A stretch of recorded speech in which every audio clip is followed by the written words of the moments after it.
Hello, everybody. So for this video, I want to just kind of focus on the instructional design that I'm tailoring for this course.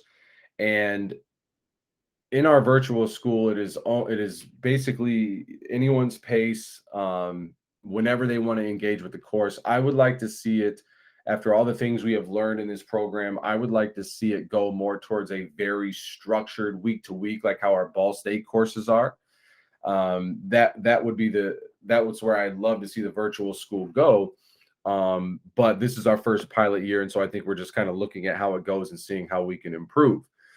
Which is why I in the previous video I like the idea of the UMT model, but also the linear design model as well.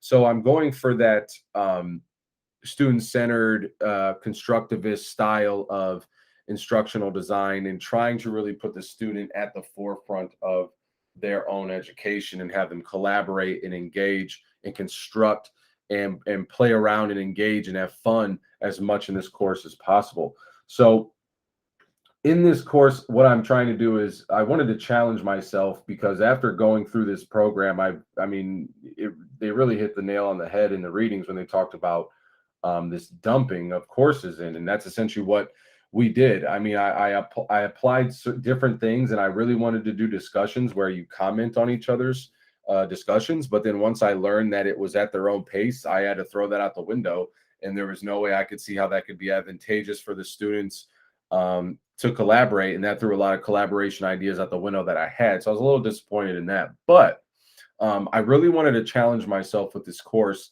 and try to break the mold of how I see old style virtual school when I first started teaching this year for virtual.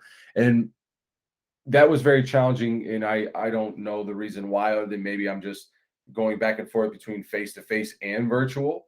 And so I thought that was tough, was trying to say, okay, how can I make this student oriented and student centered? And that was one of the hardest parts of this. And I finally got an aha moment of, okay, here's how I can, hopefully, if I'm doing this right, how I can go. And I would love feedback from anybody, whether they're in education or not, just how what you think could be improved, what's good, what's the good, the bad, and the ugly with this thing. So curious to see what the feedback could look like. Now, in this course, they are going to start off in unit 0, where they're going to have to tinker around in here before they start. And I'm probably going to add a couple more things in here, but essentially this is an intro to the course, a video from me where I'm talking about very briefly about what the course is, and what the expectations are, and then a discussion introduction to foster that icebreaker, kind of get to know each other as we start the course.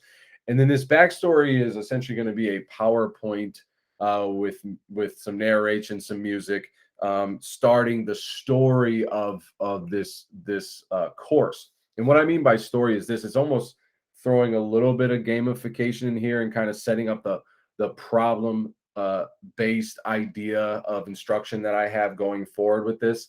So, um, to make a long story short, basically, it's going to be a narration of setting up almost like a movie, that Earth has progressed so far. The year is somewhere around 2091. Technology has gotten so good that we can store massive amounts of information in these chips, stones, um, whatever it may be. I'm kind of leaning towards stones, but we'll see. And there's 6 of them, and essentially they are so powerful that the technology is so powerful that it can permeate the information to all humans essentially across the globe. Okay, so it's just a very robust internet, essentially, and maybe a little bit more organic. And the setup is that everything's going fine, and then all of a sudden a rogue entity or group or person steals these stones, and now you have to get them back as the student. And so this is where the story begins, that we have put these feelers out, and this will be in the backstory too, that we are now bringing these people in, almost like the first 30 minutes of Men in Black, where they're bringing these candidates in and they're training them.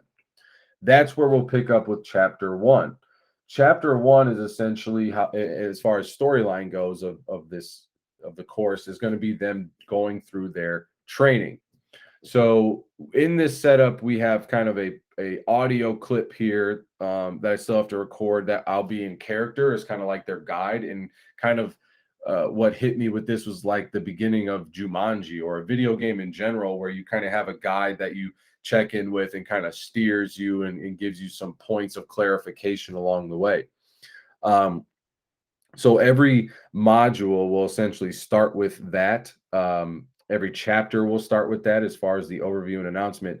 Then we get into this uh, this learning log, which is why I have mission log in front of it. And that was one thing that I was trying to hash out, is where do I put the kind of story language in, but then also make sure students aren't getting confused. And this is kind of what I came with. So this is the mission log, where you're going to have an overview of what's going to be going on in the chapter, the objectives, so that we can that the student can see, okay, where are we going with this, and the standards for world history in Indiana will guide us through these topics and lessons. And then having a to-do list at the end, I think really helps with organization and expectation, but just what's going to happen going forward. And this is very much set up like the Ball State courses that I've taken, and I like the organization of it, and it just makes it feel more official, and it gives you a lot more idea of where this is going, and kind of cements that for you. So every chapter will essentially have this attached to it. So that's how it'll start. It'll start with that announcement, and then it'll start with this mission log or learning guide. Then you get to your required reading. So we'll always have a chapter from our text, and I put it in there with PDF, and there will be a link that they will be able to access that will go to their ebook, where they can highlight, they can take notes on certain parts. It'll have Spanish translation. So there are a lot of tools that can be used from the text, from their ebook. And if they're having trouble accessing with it, or don't want to use those functions, then they can they can access the PDF version here. And then maybe if they don't want to read and they want to cut through a little bit, they can have these notes that will essentially be from the text as well. Infographic here about the features of a civilization. And then usually I'll try to have at least one, if not two videos in each of the required readings and resources. Then it will go down to, and essentially what these resources look like is, your standard textbook here. So they can read through that if they want, with organization. It throws in a lot of good pictures, maps, and primary sources when they get there as well. So pretty good resource for them also, in the notes and everything else. So then for additional stuff, same thing. I really want to make sure that they have enough resources, almost more than what they may need. So I like to throw in a couple variations too. So we got some videos here, a tutorial that I made going over Google Draw that will be for their last Paleolithic versus Neolithic infographic, that kind of just shows them how to create shapes and text boxes and takes them through the basics of Google Draw.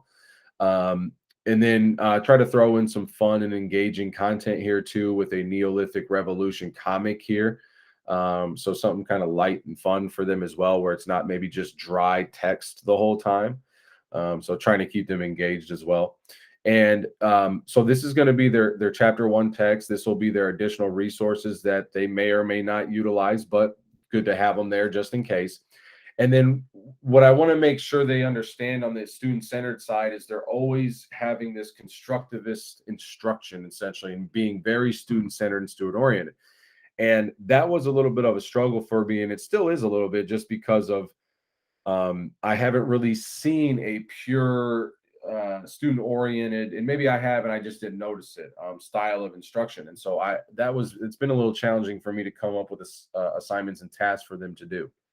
But to get to this, what they will get every time in one of these assignments is a mission brief. This is where the game language comes in, where we talk about, in the language of the game, what they're going to be doing. And this is the first task for their training, that they're going to be traveling to parts of Africa. And this is where I'm talking to my DIS at school, my digital integration specialist, talking about Google Earth and maybe some other avenues to kind of make it more engaging for them and promoting it more for them. But you'll always get the game language here. And then this was the way I saw it, to hopefully not confuse students to where, okay, we got the game language, but here's where we really get down to what we're doing. And so trying to be very specific with the directions here, and then being open-ended for them so they know exactly how the grading is going to go. All of these assignments, this whole these modules with the topics here will be open to them starting on Monday through Sunday, and essentially set up of how our Ball State course is. Now, in this assignment, when they open it up, they'll have to download it, but just for this preview, they're going to be looking at it's a case study, and this is grounded really in that constructivist style, where they are going to be looking at these modern hunters and gatherers and gathering information about them, no pun intended. And they are going to be filling this table out as they are going through this case-based study over the San and Hadza, where when you click on, for example, to go to this website here, we have the San here, and it's a great resource that is covering social and culture, hunting methods, religion, even the rock art. And so they're going to be going through and gaining that knowledge through this case-based study of these two hunters and gatherers. And then they are going to be filling out their table here. And then I have some end of the task assignment here, questions here, similarities, differences, what might explain some of these important similarities and differences, and then why do you think some people remain? Because they're going to have to understand in this chapter that not all people wanted to be agriculturalists or to travel down that road of agriculture, and so that's something that needs to be understood as well, and will also help them with their summative assessment, which will be that infographic. So that will be their first task through in this chapter. Then the next one, I'm going to always try to make it a discussion here. So this will be over the factors that make up a civilization, because we historians still talk about this, of what really makes a civilization. What are the features? What are the characteristics? And it's been changing throughout the years. We want to get away from the old style of barbarians, that they're not cultured or not this. That's just misunderstandings. And I think of the Aztec and Incas and others, that Europeans just didn't understand the culture and religion there. And so it led to the idea of savage and barbarians, which is simply not the case. But we look at this standpoint of what is civilization. And this will be something that comes up a lot in the course. But again, starting with this gamification style of in the story conversations, where they're now traveling to modern day Turkey around Catalhuyuk excavation site, and then kind of the clear cut directions again. And then I have links to the text and the notes within this, but also the infographic that will help them out along the way as well. And then the prompts that they're going to be answering have to deal with these factors of civilization. So identify and explain the factors that make up a civilization. Identify and explain any negative effects of a civilization. In your opinion, explain what you believe to be the top 3 factors that make up a civilization, where I think hopefully that will garner a lot of conversation. And that's the goal of what I want out of this discussion. And I was disappointed, like I said earlier, when our virtual school didn't really allow for this, because they were all at separate paces. And so I really do think that students learning from students and collaborating and engaging with one another, even if it's through a discussion like this, can be very advantageous for them in constructing their own knowledge and content. And so I'll usually probably have a discussion like this in the middle of the 3 total tasks that I'll have them, will be kind of assignment, and then more of a summative assessment here.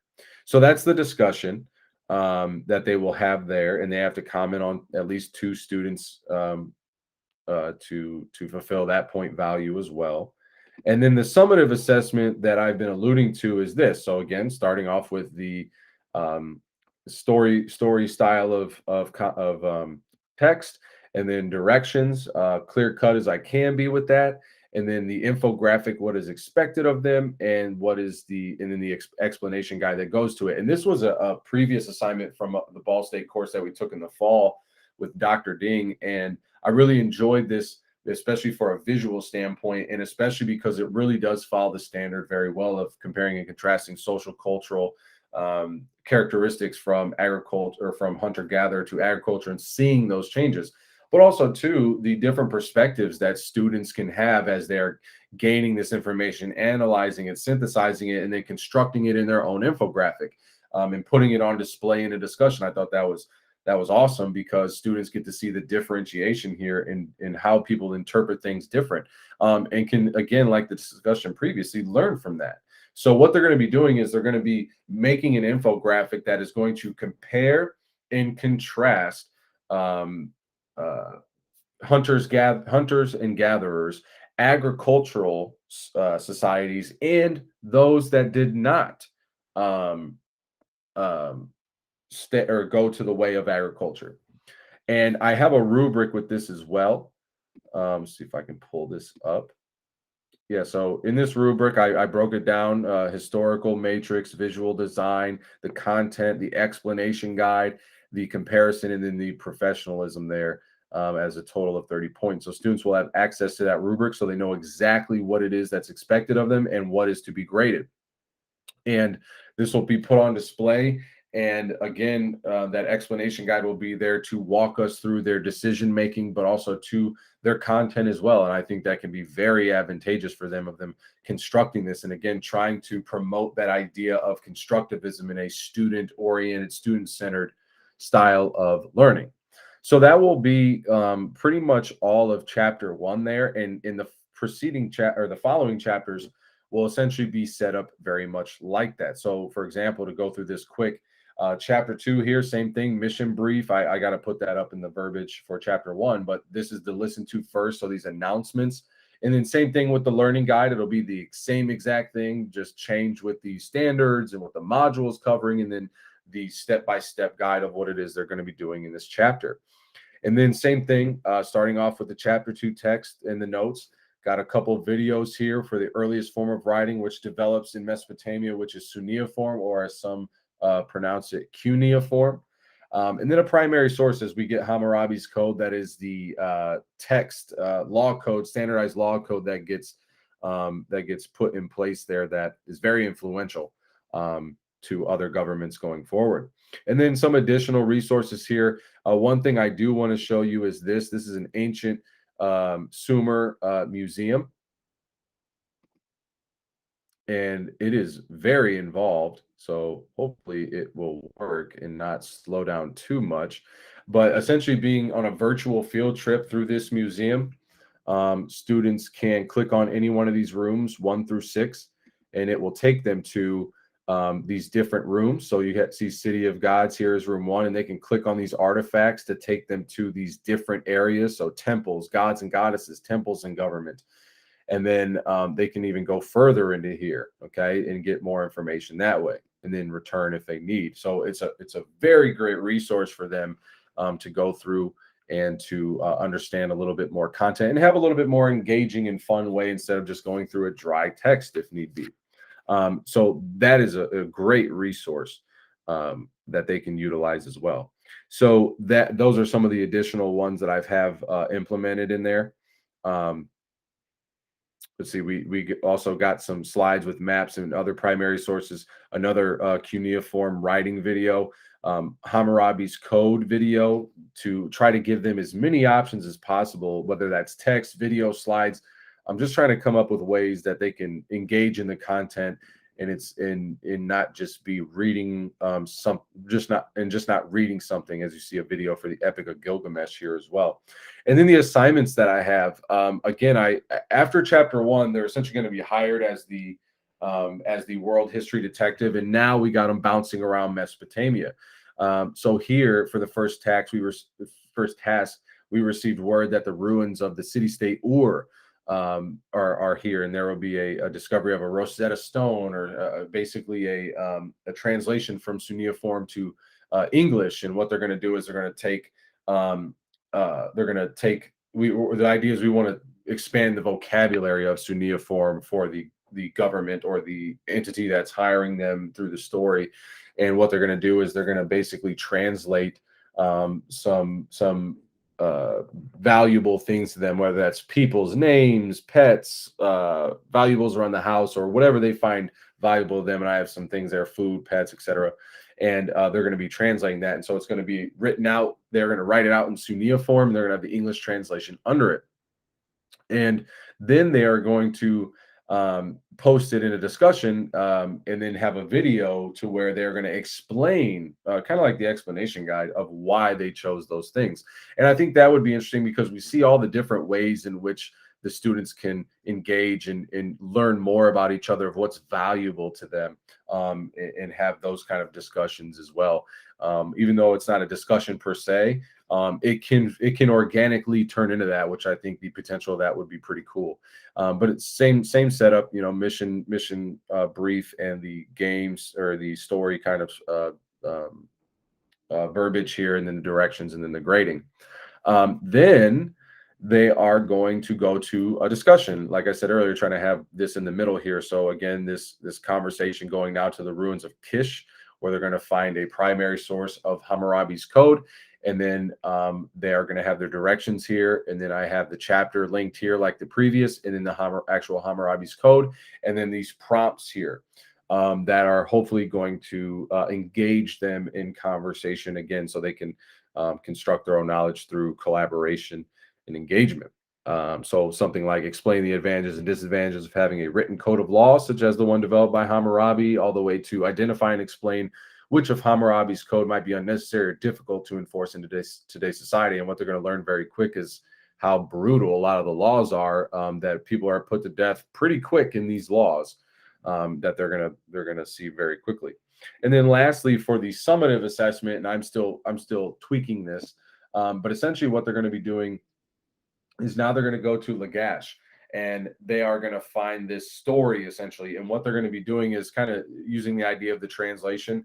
It's a choose your own path that I have, that is in the ancient city of Sumer. And it's somewhat short. It's 3 or 4 pages and not very dense text either. And so what they're going to do is they're going to have basically go through 2 stories. They're going to make 2 different choices in the stories, and they're going to pretty much decide how they want to promote that in this discussion that I have. So whether they want to do it through a flip grid, they want to do it through recording through the Chromebook, they want to create a comic for it. There's a lot of avenues that I have for them to turn this in, and I think it'd be a cool way to again foster that collaboration of an engagement from them, and see how students construct how they go about these stories. And I'm going to have them to put in some stuff from the text, whether that's religion, whether that's daily life, roles of men, women, and children. So that way we bring that content in as well. And so it's not just a story that they're reading and then promote and then putting it out on video. And that will be done, have a rubric attached to it as well. So that's going to be their summative assessment there. So that's essentially the chapters that I have in a constructivist, student-oriented style of design here. And that'll continue on through the chapters that come up after. And then one more thing that I wanted to mention very quickly is to stay with this idea of gamification, because maybe you're thinking, well, I see where the gamification might be, but where is it ultimately coming in? And I'm hoping I can get it done. I'm just fearful that I might not have the time. Is really what I'm going to do is at the end they have these badges that they are going to claim after they go through the content in the unit. The thing that I'm still trying to do is the requirements, like what requirements do I want them to have for these? As you can see, these are the stones or the chips that were stolen. And so they are essentially gaining 1 every unit with 6 units. And so at the end of the course, and I'm still fleshing the story out, it's still very raw and very new. Essentially figuring out who stole these stones, what entity and all that, and then getting them back, and then setting the historical knowledge back to what it should be. So these badges will be implemented to kind of go through gamification.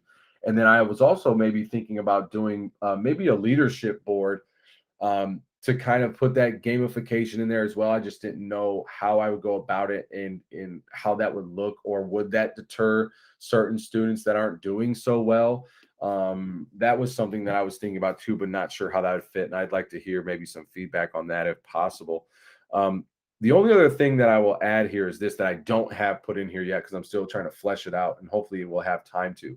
Basically, after every two chapters. So, for example, this would come in right after the chapter two summative assessment. Would be the idea of like some escape room style of game that students will essentially get clues towards the end of the unit for that final badge, and essentially get these clues. And once they get these clues, they will go to a full-on escape room at the bottom here at the end of chapter 6, right before the badge, and they will input those clues to unlock the badge and or the stone, chip, gem, whatever you want to call it. So I'd have one of those after chapter 2, chapter 4, and then the final one after chapter 6, which would get you your third clue that would unlock that badge, the gem, the stone, whatever it is. Hopefully that's not too confusing for you, but that's how I'd really like to see this implemented, because it is a long unit. And I was thinking, how can I keep the students engaged in the storyline instead of it's just the verbiage of that, but also continue with this idea of gamification in it? And that's what I come up with. Hopefully I'll be able to get at least one or two of those in at the completion of the course. Just hoping I have enough time. So that is my course that I have at the moment with chapter 1 and chapter 2 and the organization there. And hopefully I've gotten it to be as student oriented and student centered as possible. Like I said, I wanted to challenge myself, and hopefully I can continue to do that, and hopefully flesh this course out to the best of its ability, and be able to implement this at least first semester, maybe by next year. How I really see it going. This could take me anywhere from a year to 2 years, depending on time, because I'm not sure if I mentioned this, but like this backstory, it's going to be a PowerPoint with narration. I'd really love that to be an animation, and have certain small animations going through this as well. But again, that's a lot of that's a big time commitment. So ultimately, it might take me, a year, 2 years to fully realize this. But I think it has a lot of potential and can be really fun and engaging for the kids and the students. So interested to hear what any feedback might be from everybody. So other than that, hope you enjoyed the video. Hope the course seems engaging, and hopefully I'm hitting those keys on constructivism in a student oriented style of instruction, with gamification kind of snuck in there as well. So other than that, enjoy the rest of your day.